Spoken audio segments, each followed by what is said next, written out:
Okay, we're starting early, and we're going to learn the Maamar. This is a Maamar the Rebbe said, actually, in Camp Gan Yisrael, 1956, to the campers. We have a recording of this Maamar, fabulous Maamar. I think we could have learned it once.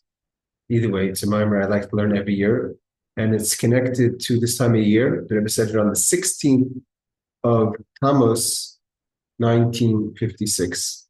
Again, this was said in camp, means in the mountains and the Catskills, to the children of Gan Yisrael. The Maamar is a very deep Maamar, meaning to say because it's deep, because it's a revolutionary idea.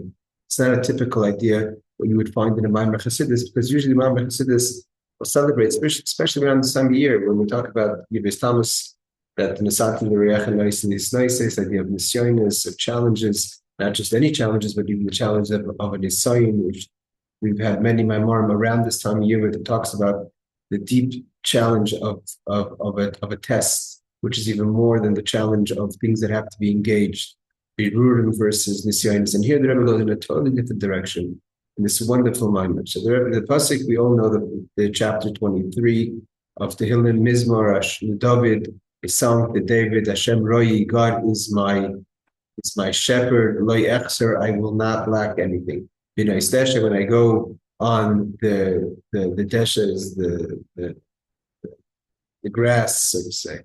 Yarbitzeni al menuchas, and Haleni takes me across calm waters.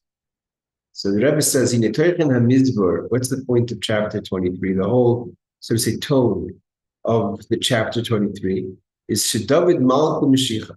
David, the king, the anointed king, David HaMelech, King David. When he talks about the parnasa, the livelihood for the Jewish people or for the world in total, and especially Ba'at Knesset Yisrael, on behalf of the Jewish people, Ba'at Kol Echad V'Echad Yisrael, when he praises God for the parnasa he provides us, the livelihood he provides, the Klal Yisrael, the Jewish people as a whole, and each individual, Shekivan Shavaya Roy, that what David is saying is, what's this? What gives us certainty and assurance in God's providing for us? Because He's our shepherd, is then it's obviously if He's our shepherd, we will lack nothing. For us, and then because He's our shepherd and we'll lack nothing, we have that certainty. He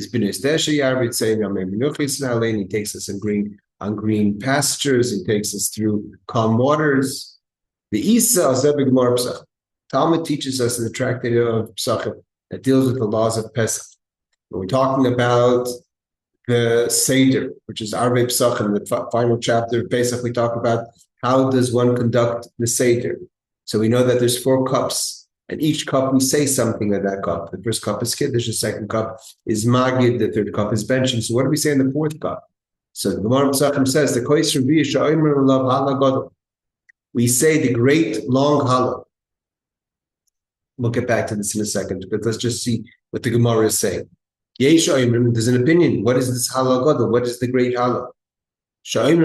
And there's an opinion in the Talmud that says, what is considered the great halal? Hashem Ro'i. God is my shepherd, I will lack nothing. So the Mashra explains, commentary in the Talmud. According to the opinion of the Yeshayim, in the Mizmor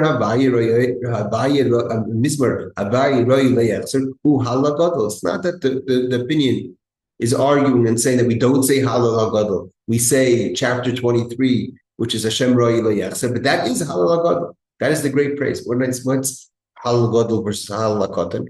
Today, the accepted rule is that halal katan, the small halal, is from chapters, what is it, chapters 116 through 118, right? That's the halal that we say from Hallelujah. And where's the halal katan? Because we have 4 Hoydel Hashem Kitos. At the end, it's chapter, I think, 128, 138.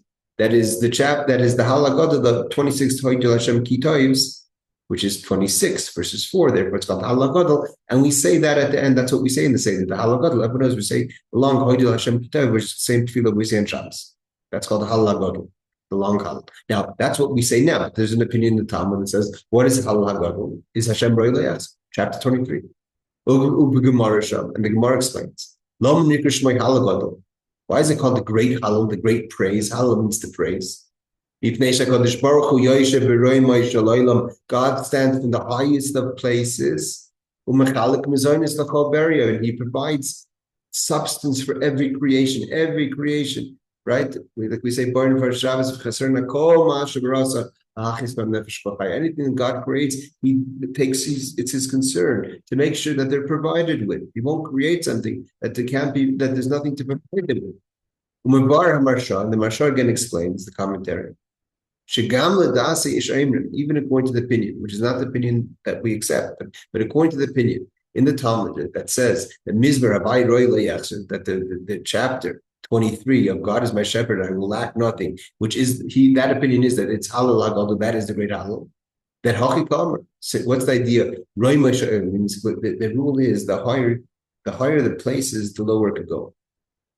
It's something like in a circle, right? A small circle will start lower and end higher. So seemingly, you think someone who deals with big things, talks to smart people, that's not such a sign of how smart a person is. If someone could talk to less smart people, to children, and explain them a deep concept simply, that shows how well you understand something. So too, the higher the top of the circle is, the lower it can go. So that's where it says, Hashem Yoshev B'roi Meshal Olam, He stands high above, and therefore He can provide for every substance, because of where He's from the place where He's standing, with that source of substance is coming for. Therefore, of course, He can provide for everything. So that's what the Marsha says. That Shagam, even according to the opinion that it's chapter 23, this is what the verse means to say. Kivan Hashem Ro'i, because God is my shepherd, and shepherd is Ro'i Ma'ishal Olam, He's standing on a high place, and therefore He say from the place of it being a shepherd, He could watch Mashgiach and therefore provide for all the world. So therefore the person says, Gamani la yachzer, I also won't be lacking. And they go together. That Yoshev because He's sitting on such a high place, like I said, top of the circle is Machalak Mizanis L'Chaveri. Therefore, He can provide to the lowest to everything. With the higher you're standing, the lower you could go, the more detailed you could go, the more it's accepted. Right? Again, smart people deal with only a certain type of person. I can only have a conversation with. If someone says I can only have a conversation with this person who's smarter, maybe not as smart as me, but smart, or I can only engage in people that are within my range, that means you're small too. If you're able to deal with anyone, you could be passionate, you have attention, you could be careful, you could have care for even the lowest of creations, is because of how high place we come from. The higher God is, the lower He could pay attention. Therefore He provides for every barrier, for every creation. Because He sits in such a high place, therefore He provides for everything. Moving, the Rebbe says, and that's the whole great praise. And they're also connected. Like I said, because He's sitting so high, therefore He's able to, and He does provide for everyone. This is the Zohar teaches us. David Malka told him that King David Malka means King David, told he that our mizainis, our substance is dependent on Leila, on the elevation of God. Begin to Leila loy psik l'omen, because from the high place nothing ends. Smaller people get petty, get angry, hold back. A large person doesn't react that way. When God is in a large space, there's no psika, there's no end to what He can provide and what He will provide. The point of this Maamar again is the menuchah, is the certainty, the menuchah, the how things, not everything in life has to come difficult. Is the way for things to come from an easy perspective, from an easy place. And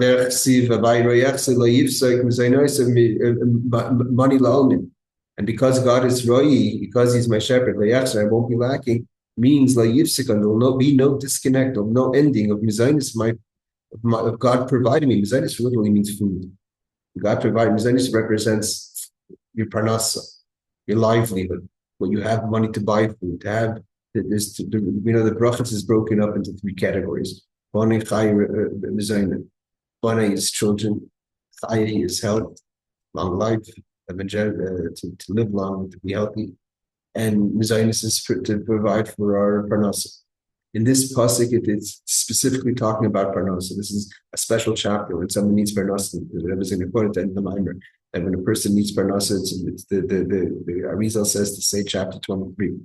It's a custom you should say it every day. There, the Rebbe quotes that. But but the idea is also included in it is all the brachos, not just Mizaynis, but also Chai and Banai for parnasa and for children. The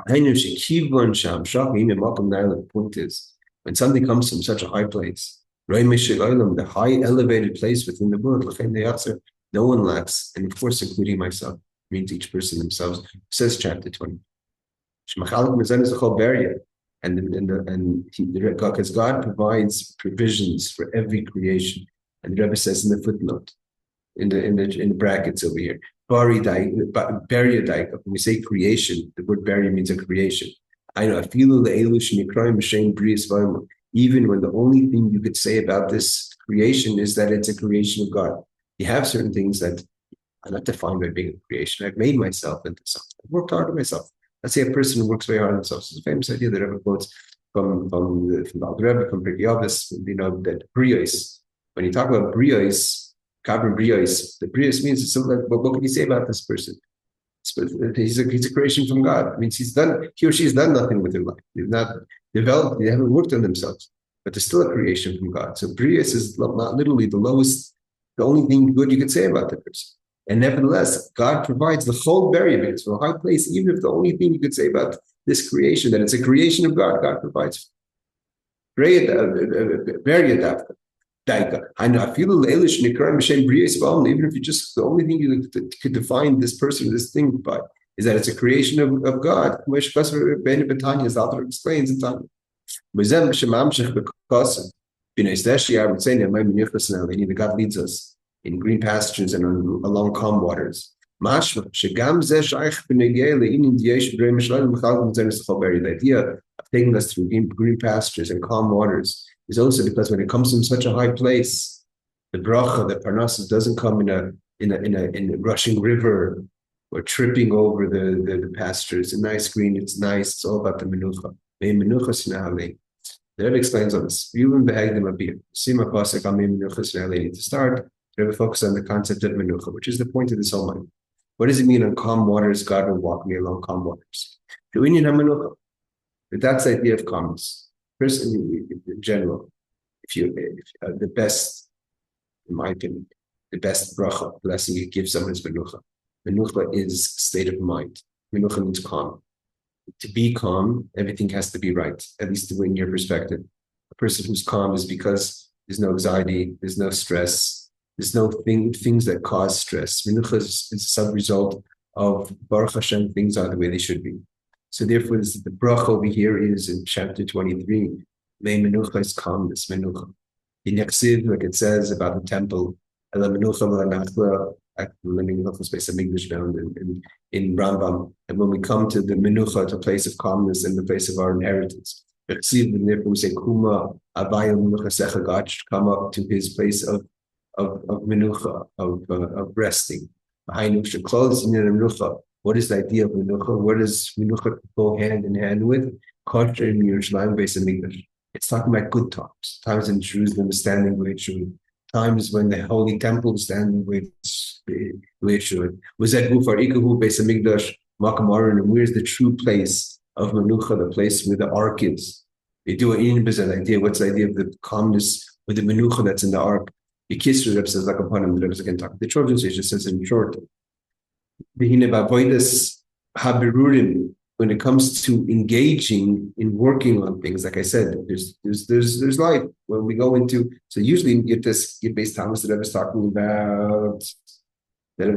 about. Nisyanis, which is even harder. Difficulties, things that are difficult, not just things that you're engaging. But Birurim means things that are difficult, but you engage in it, and therefore you could transform it. You could work with it. Nisyanis, you have to just walk away. So when it comes to engaging, there's two ways to engage in something. There's b'derech menucha, calm. Everything is calm. Sometimes there's a struggle. And in avoid that's also the struggle within yourself, the Yetzer Hara. That's what it means when you come to the place of menucha and nachal, to the inheritance in the place of calmness. Like in times of King Solomon, that was the greatest time of our history, especially when it comes to shalom b'yamav, the idea of peace, tranquility, menucha. The kindness of Musa. Again, this is around the 15th of the month, when the Jewish people are at the full moon, 15 generations from Avram to Shlomo Melech. David is 14, Shlomo is 15. Everything was done like Shlomo Melech did it in a way of calmness. Shlomo didn't fight wars like David. Even the 14th generation was fighting. Shiva, like we find that Queen of Sheba. Everyone knows the story. The Queen of Sheba comes from somewhere in Africa, and she comes and brings all the gifts to the temple to Shlomo Melech. The Rebbe talks many times that in those gifts and all the gold and silver and all the other things that the delicacies that she brought to Shlomo Melech, she was bringing all from all the tumah, from all the sparks that got lost in the dark places of Africa. She came and she brought it to Shlomo Melech. And that's achieved. Shlomo didn't have to fight. Usually when it comes to finding a nitzitz, finding a spark, you have to battle to get the spark, to release the spark from tumah. And here the Queen of Sheba comes and brings it herself. The Rebbe only says many times that the differences between the Queen of Sheba when she came and brought to Shlomo Melech the sparks, but she went back home. That's why it wasn't Mashiach. She brought it to Shlomo, but she went back to where she came from, where it was just the place of the tumah. But when Mashiach comes, it's going to be only a one way. One direct, all roads are going to be leading towards Jerusalem. The Inyan Zed, Abir B'derech Menucha Kosher in Beis Hamikdash, and who built the temple? Shlomo Melech. So the idea of Menucha is represented in the concept of the Beis Hamikdash. Now the Rebbe is going to explain. Abir Zed, what does this mean? This is an interesting concept. We know that when we're talking about what does it mean God rests in a specific place. Specifically,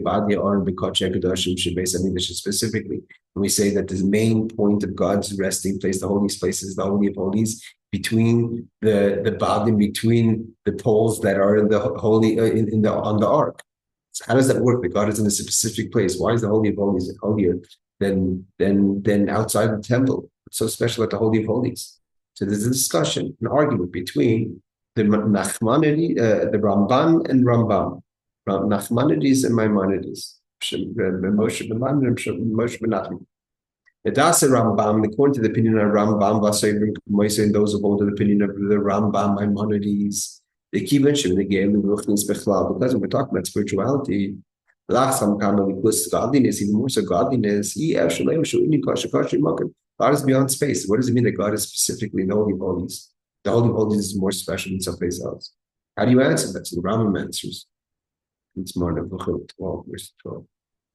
Menuchah, yeah. So this is in Menuchah. So he says, what does it mean? So he answers, that's why I say, the Kibbutz Shebenegei L'Ruchnius Bechlal L'Achskam Kam Likus Yev Shlem Shuni Kashem Bakim. Okay, so if we have to say, She'inin Ashar Sashchina, what does it mean God rests? B'Bakim Sim in a specific place. Well, Derech Mashal K'may Dover Seichel, when you have something intellectual.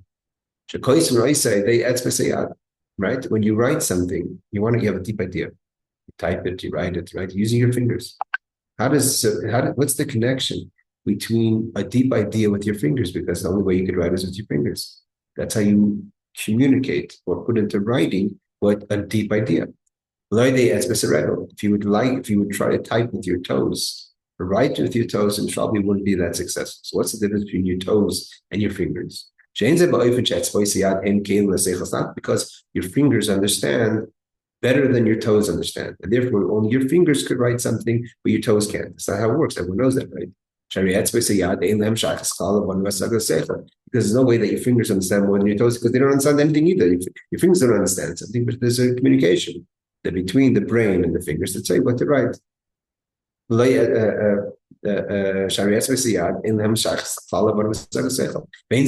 what's the point? Where you have to put the idea down on paper in a place, on a piece of paper or on a computer, what have you. That means to write something.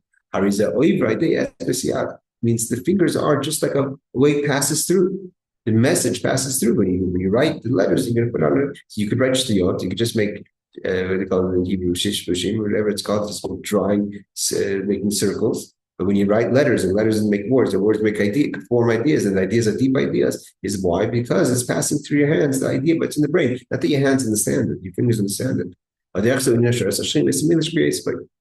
the Rambam explains what does it mean that God is, sort of say that the presence of God is in a specific place. It's like an idea in the fingers. The idea is not in the fingers. It's just that's how it passes through. It's not really typical. It's not really because the place of the Beis Hamikdash is better than another place. In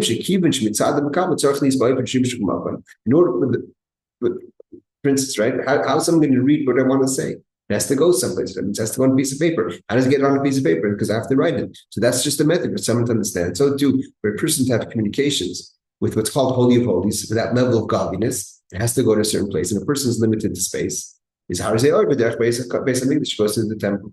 And it goes to the temple, goes to the Holy of Holies. Just like an idea that passes through the fingers, but not the idea is the difference between, as is explained to derech ma'aber or derech slapshus. Does it just pass through the fingers? It passes through that space, or does it enclose itself in that space? And that space actually contains it in a way that is like a brain. And the Ramban says no. The Ramban disagrees with the Ramban with an N. Ramban Nachmanides says, and that's how Chassidus accepts it. How did it work in the Beis Hamikdash? Not like the Rambam says that it's just passing through, like something passes through your fingers. How did Hashem reveal so? In the Beis Hamikdash, specifically in the Kodesh Kodashim, it's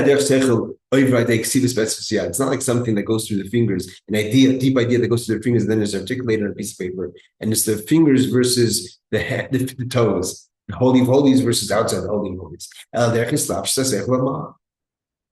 It's the way the way an idea goes into the brain, and the brain does understand the intellect. And therefore the heart feels it, not just it passes through the heart. The heart actually digests and it gets affected by the information. The brain gets affected by the information. That's not like the fingers. The fingers, the care less what it's writing. It's not like the fingers are going to turn around and say to you, oh, what's that? It's not passing through the brain. The brain actually understands the idea. Therefore, it has differences. And there's different parts of the brain, how it processes information. And then it's specifically how your heart processes that information emotionally. There's more than that. Not just that the brain understands it, but the brain becomes sharper and clearer the more you use it for something intellectual. If you use your brain properly, you're sharpening it. So it gets affected by what the type of things you put inside of it. You're going to put shtuyot in it, you're going to have a stupid brain. If you're going to put logical thoughts, thoughtful, deep ideas, you're going to sharpen your brain. Especially when you have to actually really toil in an idea. Because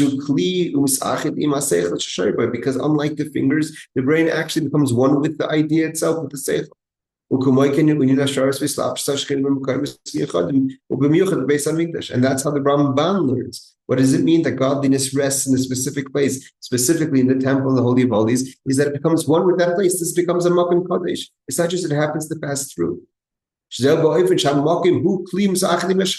place itself becomes one with godliness. With the Shekhinah, the way it means the level of godliness, the way he rests in the world. And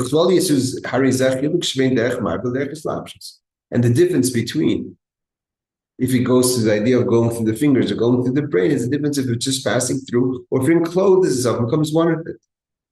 Are you going to ask the question? But one will ask the question.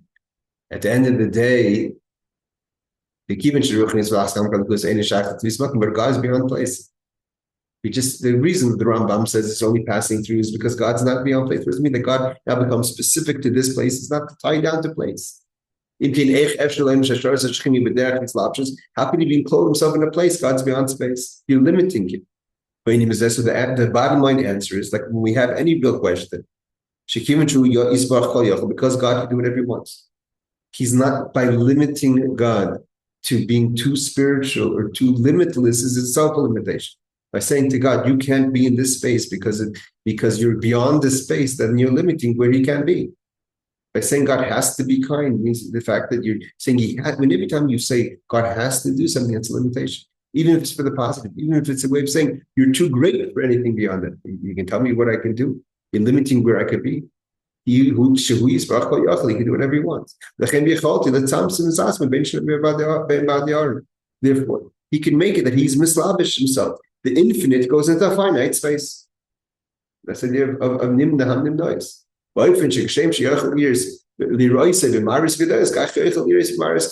Just like you see him in big mirrors, you can see him in small mirrors. Just like he can be huge, he can be small. Means bottom line, can't ask a question, how something be? How could God be limited? He decides if he wants to.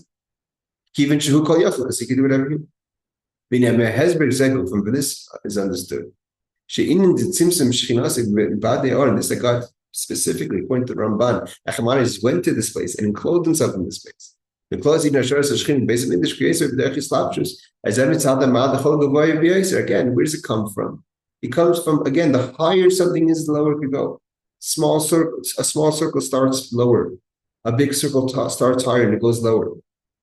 Because the red level of godliness, the basement, which comes from such a high space, is not even limited by the world, by the limitations of space. And even though space, in theory, is a contradiction to limitless, but God can do whatever he wants. And even and if it's coming from such a high place, he could be defined and be mislavish and clothe himself in a small space.